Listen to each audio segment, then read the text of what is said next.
রাজকুমার, আমি জানি আপনার মন এখন বিষাদগা, কিন্তু একটি গুরুত্বপূর্ণ সংবাদ আপনাকে জানাতে বাধ্য হচ্ছি। রাজকুমার, আপনার জন্মকুণ্ডলিতে পুত্র যোগের যে সম্ভাবনা রয়েছে, তাতে করে জ্যোতিষবিদ, এই মুহূর্তে আপনার কোনো কথা আমার শুনতে ভালো লাগছে না। রাজকুমার, আপনার জন্মকুণ্ডলী গণনা করে ফল ঘোষণা করেছিলাম যে যে নারীর সঙ্গে আপনার শারীরিকভাবে সম্পর্ক হবে সে নারীর মৃত্যু ঘটবেই।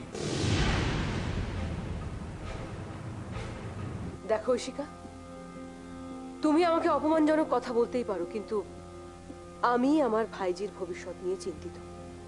কারণ তার ভবিষ্যৎ নির্ধারণ করাই সম্ভবপর হচ্ছে না।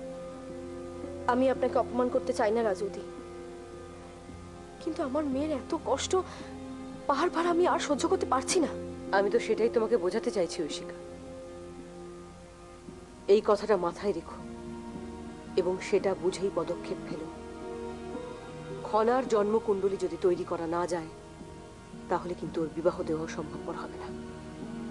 সুতরাং খনার জন্মকুণ্ডলী তৈরি করাটাই সব থেকে গুরুত্বপূর্ণ, অন্য সবকিছুর থেকে। চলি।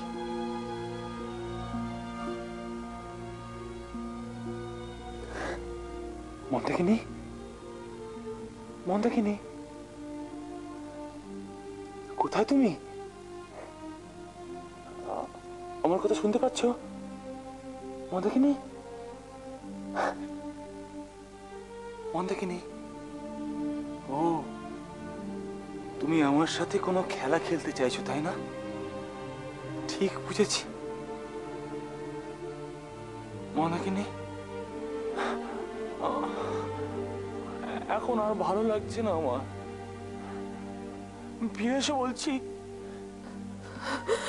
আমাকে একবার ওর কাছে যেতে দিন মাসুমা, আমার ভাইয়ের আমাকে এখন খুব প্রয়োজন। না তুজটা, না না, ওকে একটু চোখের জল ফেলতে দাও, একা থাকতে দাও, দেখবি অনেক হালকা হয়ে যাবে। মন্দাকিনী, আমি আর পারছি না। না, তোমার সাথে এসব আলোচনা করাই বৃথা। চলো চলো, তুমি তোমার ঘরে চলো, তারপর আমি দেখছি কি করা যায়। চলো চলো, ঘরে চলো, চলো, কিচ্ছু হবে না। চলো। আচ্ছা খনা, তোমাকে মহাভারত নিয়ে শিক্ষা কে দিয়েছিল? ভাই কাকা। তাহলে তুমি সেদিন উত্তর দিলে না কেন? বিশ্বাস করুন, তখন আমার মাথা থেকে সব উত্তর কেউ মুছে দিয়েছিল। আমার কিচ্ছু মনে পড়ছিল না। তুমি একদম ঠিক বলেছ। এই সত্যিটা তোমার ভাই কাকাকে বলতেই হবে খনা, তাহলে ভাই কাকাও বুঝবে তুমি সত্যি বলতে ভয় পাও না। তুমি আবার তোমার ভাই কাকাকে ফিরে পাবে খনা, আবার ফিরে পাবে।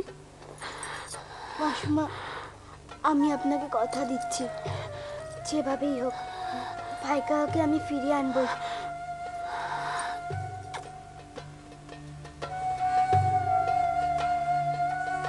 আমি এখন তোমার কাছে থাকতে চাই, তোমার সাহায্য চাই। তুমি মিথ্যে কথা আর বলো না খনা আমাকে। তোমার মিথ্যে শুনতে শুনতে আমি ক্লান্ত হয়ে গেছি। তুমি জয়মের কাছে গেলেই আমার কথা ভুলে যাও। জয়মি তোমার সব, তাই না? ওই লোকটার জন্য তুমি মিথ্যে বলতে পারো, নিচু হতে পারো, আর তোর ভাই কাকার জন্য একটু সত্যি কথা বলতে পারো না। চলে যাও এখান থেকে, তোমার জয়মের কাছে যাও, যাও এখান থেকে, বেরিয়ে যাও, যাও।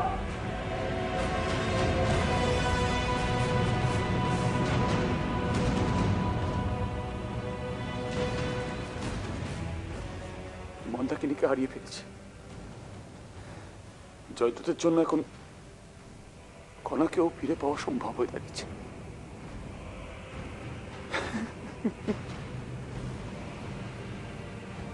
সিংহলের রাজকুমার, তুমি এখন নিঃস্ব।